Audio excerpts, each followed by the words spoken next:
Hello,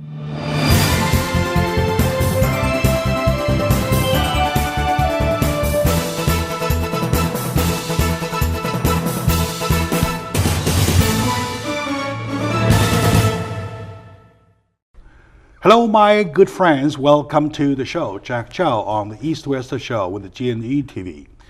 For a few times this week, we've been very, very busy talking about the recent offense made by Bob Beckel at Fox News while his loose lips was working again, making slurs, making insult, and breaking the laws by making his statement, a filthy statement about Chinese and Chinese Americans. Lots of people say different levels. They say they felt insulted, and some even say they felt that American laws are being broken, that crimes are committed because discrimination is a crime. So anyway, to answer to those questions, because we have 100 question marks in our mind, that I would have to tend to one of my best elected officials, Mr. Mike In. I call him Trustee Mike In, the honorable former assembly member of California, and now the trustee member of the board of trustee of LACCD, the honorable Mike In. Welcome to my show, please. What an honor to be here, Jack. And once again, you are the first at this breaking news, the first to go in depth, the first to ask the right questions.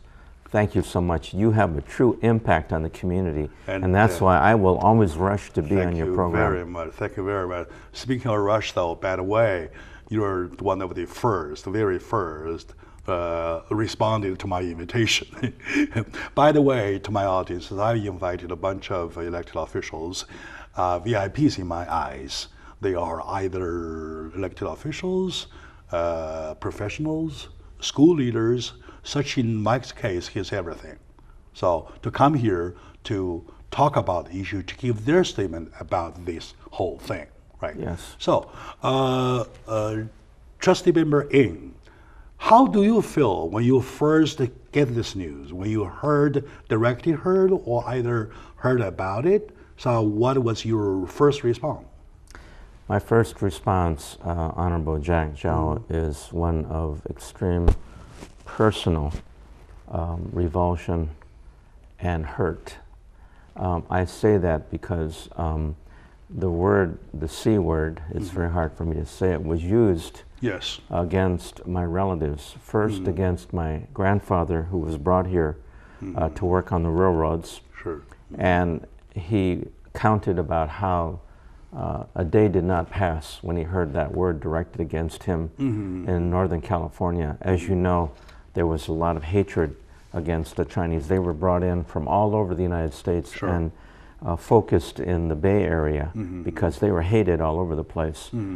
And he told his son, my father, about those incidents. So that was the first connection I made. And then secondly, when my father, who was born in the United States, who served honorably in the U.S. Army in World War II, came back to the same San Francisco. I read about that glorious story about him. Yes, and he had that term used on him.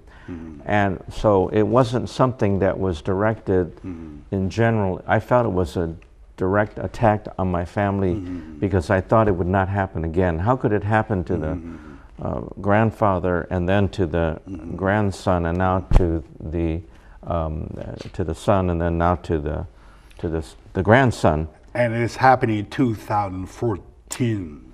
In 2014, repeatedly. Repeatedly. That was my first response, one of personal revulsion. Sure. Something that affected my family personally, and I'll tell you how.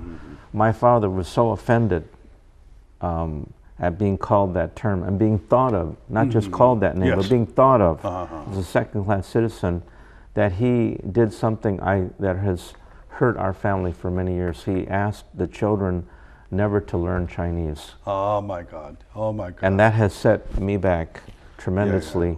when others have learned it. And they had caused me Chinese tears, school. yes, yes. Chinese school was available.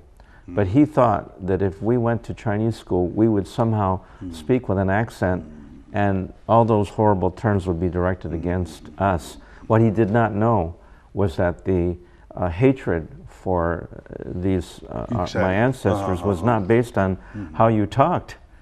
It was based on the color of your skin. It's the color of your skin. At in the bottom of their mind, those people, the filthy people in the bottom of their mind. So, yes, sir. I heard people commenting from different angles. Some say, like in your case, being hurt, being insulted, being slammed on the face. Some even say this guy is a criminal because he's committing a crime. Discrimination is against the law. So what's your comment about discrimination part? As a lawyer, I can tell you that the law protects people who make stupid statements because of their freedom of speech. However, I think that the biggest lesson here is that this attitude is not just a reflection of one person, that it's a symbol of how possibly others may feel. And this is the type of hatred that led to the slavery against African Americans, that led to hostility even today against Latinos. Led to the 1885 Chinese Exclusion Act. And led to the Chinese Exclusion Act. And so the most important thing is that we get angry, but we also have to organize. That the only way is to educate, to organize, to take whatever action is appropriate for every level, writing letters, writing picketing if people feel that's important. Whatever contribution, we must all be activated around this. And let me just tell you, this is not the first time. Many of you remember Jimmy Kimmel. Yeah, Jimmy when Kimmel, on the Jimmy yes, Kimmel yes, show, I was on your program. You broke that news too, Jack. That killing and too, how the killing thing, that attitude experienced by young people, not a experienced newscaster, but it's so pervasive in our society that it even starts in the homes where parents are teaching their children they should hate other people. And that's the implication as an educator and someone in the school district. That bothers me tremendously, and talks about the tremendous, the community has to realize this is a wake-up call for all of us. No one can sit still and say, that doesn't affect me. If your child can't get a job, it's because of attitudes like this. If your child is bullied, one of the main legislation I did, that's because of attitudes like this. Anti-bullying. I went to the release conference. Yes, absolutely. It's if you go and talk to any child that's been bullied, the first thing they will tell you is they're bullied because of their race. They're also bullied, girls are bullied because of their gender. If we, sir, recall not long ago, starting from CNN, and before CNN, there's a New York Chinese restaurant stuff. Commenting about Chinese food, right? And CNN, the term of thugs, those stuff applied in describing Chinese. And then you're talking about Jimmy Kimmel. Right? And then you're talking about this BB guy. I call him BB guy because he's got a big lips, right? So question is, why this thing keeps happening? Again and again and again, there's a lesson. Why lessons are not learned? Well, that's a very important question, Jack. I would like to ask a similar question. We know why it happens because these attitudes exist. The question is, why is the outcry not larger? I would like to point to a man who made similar statements, Donald Sterling of the Los Angeles Clippers. He did not use the N-word, but he insulted a certain community, he insulted all of us by saying that this girlfriend should not associate with those people. Commenting on colors. And what happened there? There was a huge outcry. The outcry was so strong, it led to Donald Sterling being banned from professional baseball, basketball, from being an owner for life, number one, and ordering him to sell his team. So the question is, why wasn't the outcry so strong that everybody in the United States would call on Fox to fire this individual and ban him from the airwaves forever. That's the question I have. And from what I've heard, the main outcry has come from one limited community. It has not spread to the other communities. Sure, and I think that is shows that the coalition that we need to do, and I know that other people want him, would condemn that.